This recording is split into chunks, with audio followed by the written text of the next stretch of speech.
We are officially just one day away from NFL Sunday, man. NFL Week 1 is just one day away, and we were treated to a really nice Thursday night game. But honestly, I cannot wait until tomorrow. We're getting a full slate of games, no bye weeks.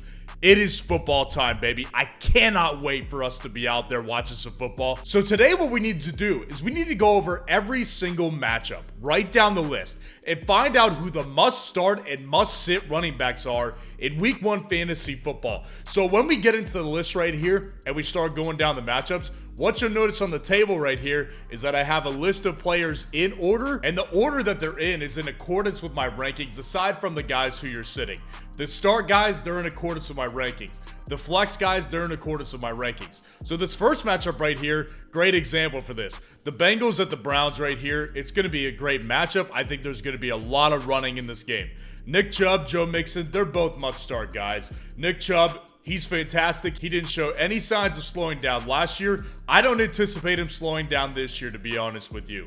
Nick Chubb is just in such a great situation. A top 6 offensive line, an offense with a quarterback now in his first full offseason, coming off his first full offseason, coming into his first full season since 2020 in Deshaun Watson.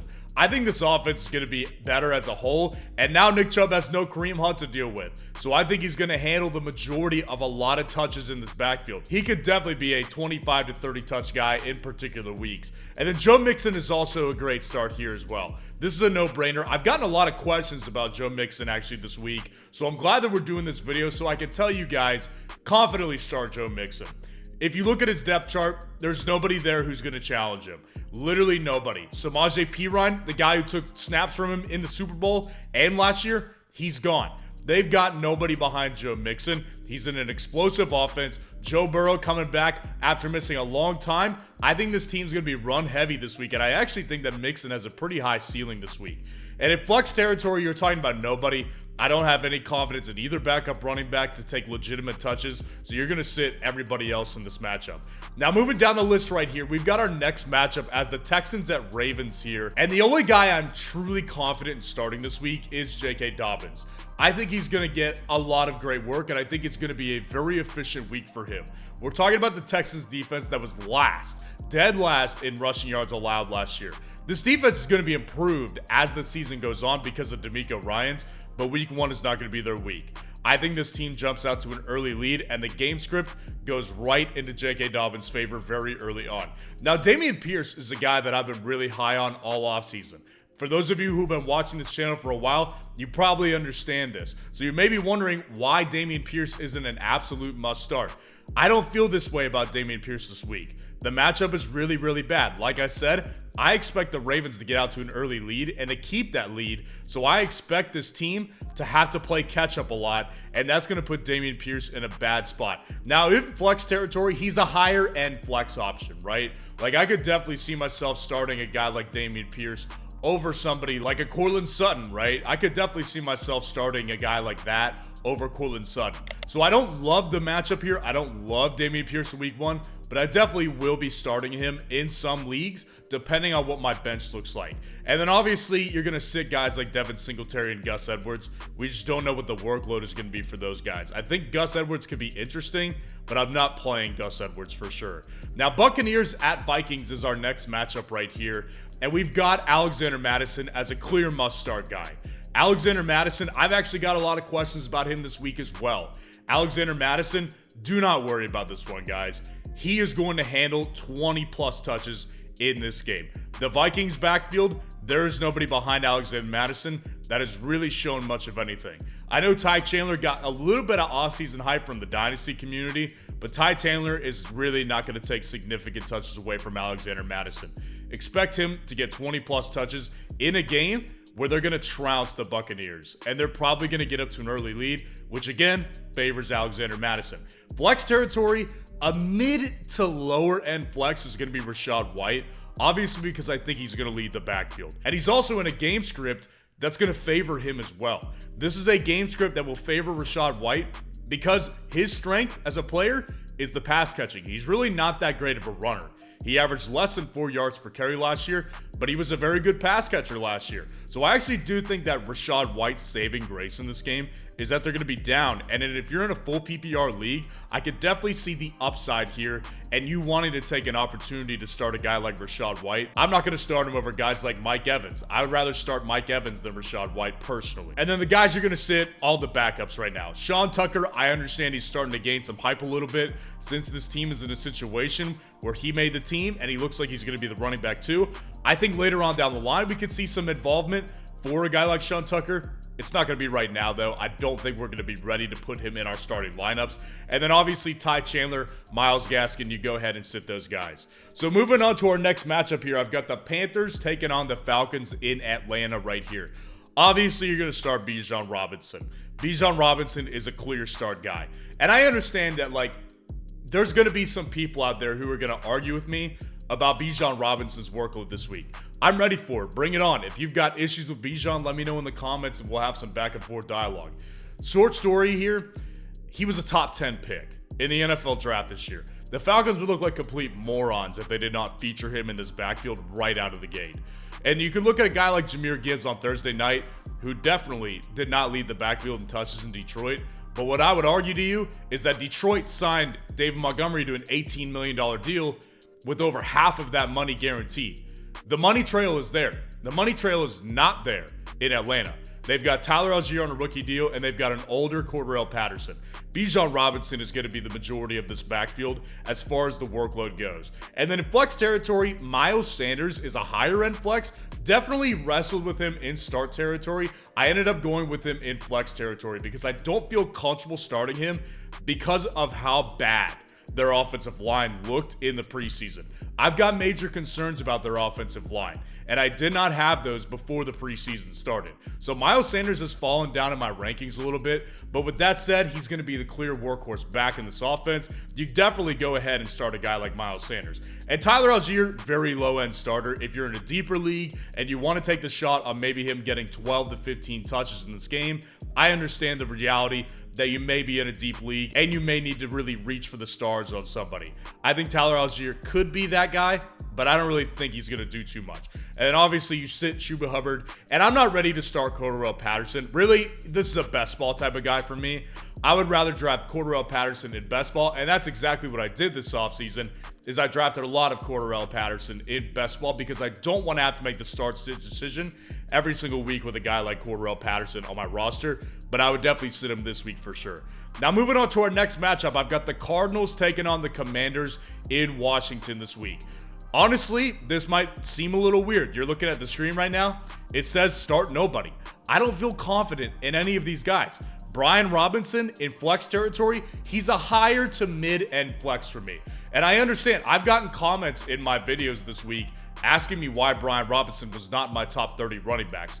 If I had to do those over again, I would probably put him above James Conner, and that's why I have him ranked above James Conner in this particular chart right here. Because I do think that Brian Robinson will be in a better game script, where this team will be running the ball more. And I do think that James Conner's team is going to be playing catch-up, but the reality with James Conner is that he's one of the few functional pieces on this offense. So we're going to see involvement from James Conner. The ceiling is just not as high, and I don't think the matchup is going to be in his favor. And Antonio Gibson, I could definitely see taking a deeper shot. He's on the lower end of flex territory right here because I understand that he's going to have pass catching upside since JD McKissic is no longer on this team. He's likely going to get the majority of the passing down volume in this backfield. So I actually like the idea of maybe starting Antonio Gibson in a deeper league, but I'm not going out of my way to start him. That's for dang sure.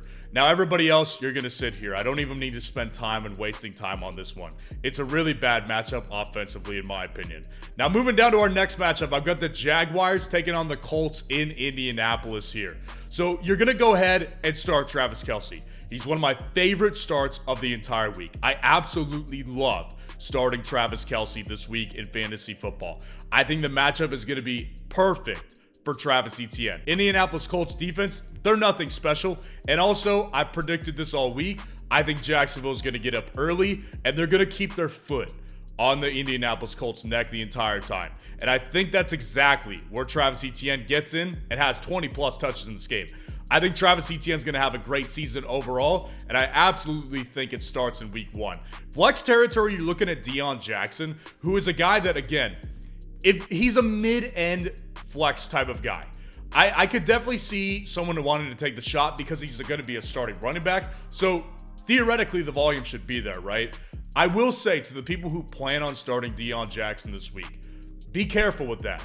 Because earlier this week, head coach Shane Steichen of the Indianapolis Colts came out and said that this team is going to ride the hot hand at running back. So if that means if Deion Jackson gets hot, great. He could have a great week. Last year, he was the running back 1 in the game that he faced Jacksonville as a starter. I understand wanting to take the shot here, but understand that if Evan Hull gets in the game and he catches a couple passes and he starts doing well, he might be an option as well this week for them to put in. So I'm a little bit shaky on Deion Jackson, but I do acknowledge that he is a mid-end starter because of the volume that should be there and because he will be starting this backfield. And then you're going to sit Tank Bigsby this week. I've gotten a lot of people saying that Tank Bigsby is going to be a stud this year.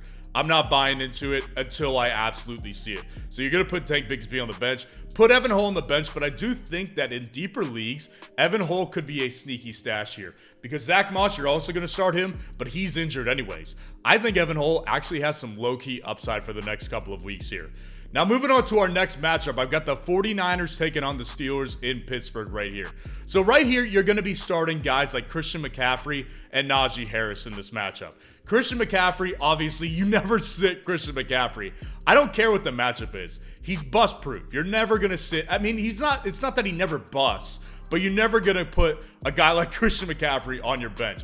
And Najee Harris, I'll be honest with you guys, I wrestled with this one. I wrestled putting him in flex territory just because the matchup is so tough. This matchup is probably the toughest of the week.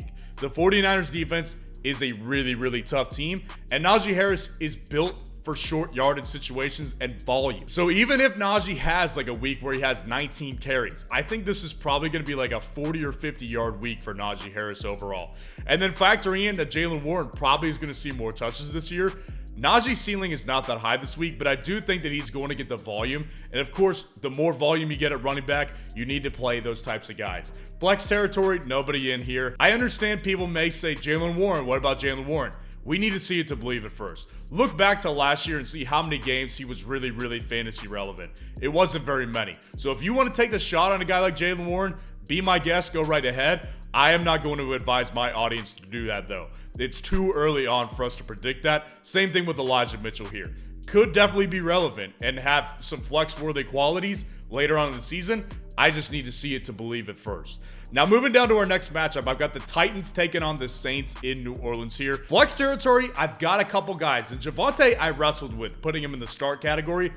I reluctantly put him in the flex category because I'm not sure about the volume. I have a feeling that Denver's kind of slow at playing this situation with Javonte Williams, and Samaje Perine will be the type of guy who might get 10 to 12 to 15 touches in this game. And that's why Samaje Perine's included on the flex territory as well. He's a low-end flex type of guy. Like, I would only play him in deep leagues or if I had a lot of injuries this week. That's the only way I'm playing a guy like Samaje Perine. But Javonte Williams is on the higher end here. He's a higher-end flex option. And if you draft him as a running back too, feel comfortable putting it in your lineup. I'm just not wild about this right here. I want to see what the workload is going to be like before I declare him a confident start right here. And then obviously you sit Zamir White. Now dropping down to our next matchup, we've got the Eagles taking on the Patriots in New England. I've said it all week. This is going to be a tough matchup for the Eagles right here. You're going to start Ramondre Stevenson if he plays. Obviously, he got the questionable tag leading into this weekend, and he is dealing with an illness right now, and he missed practice on Friday. So we're not exactly confident that Ramondre Stevenson's starting this game. If he does start, you absolutely play Ramondre Stevenson. He's going to lead this backfield, and he's definitely going to get a lot of pass-catching work as well in a very tough matchup where New England is going to have to be trying to throw everything they can at Philadelphia to have even a shot to win this game. Flex territory, we've got a couple guys. We've got Zeke and we've got Swift. Now, I'll be honest with you. Before the Ramondre questionable tag that he got, Zeke was not on this list. I don't think that Zeke is going to have that much upside season long unless Ramondre is down. But obviously, with the questionable tag, it definitely puts Zeke into flex territory. So if you've got Zeke, maybe be prepared to fire him up, because if Ramondre doesn't go, I would play Zeke in this particular game. And DeAndre Swift is in flex territory here because I think he's going to be the one who leads the backfield this week, but I don't know. And that's why everybody else on the Eagles, as far as running back depth goes, is a sit this week. Guys like Rashad Penny, I like him a lot. I drafted a ton of him in best ball, and I actually have a lot of shares of him in redraft leagues as well. I think there's a possibility he leads this backfield. We heard this offseason reports that Kenneth Gainwell could lead this backfield. Boston Scott's sometimes involved. I'm not going to start any of those guys. The only one I would consider starting is DeAndre Swift, because I do believe that he's got the best shot to lead this backfield right out of the gate. But the Philadelphia Eagles running back specifically, I want to see what happens this particular week. Now, dropping down to the next matchup, we've got the Rams taking on the Seahawks here, and the only must-start guy is Kenneth Walker. Kenneth Walker comes into the weekend with no injury designation. No injury tag attached to him. Kenneth Walker is going to get fired up this week. And a lot of people have asked me about Kenneth Walker as well. The three most asked about running backs I've gotten this week are Kenneth Walker, Joe Mixon, and Alexander Mattison.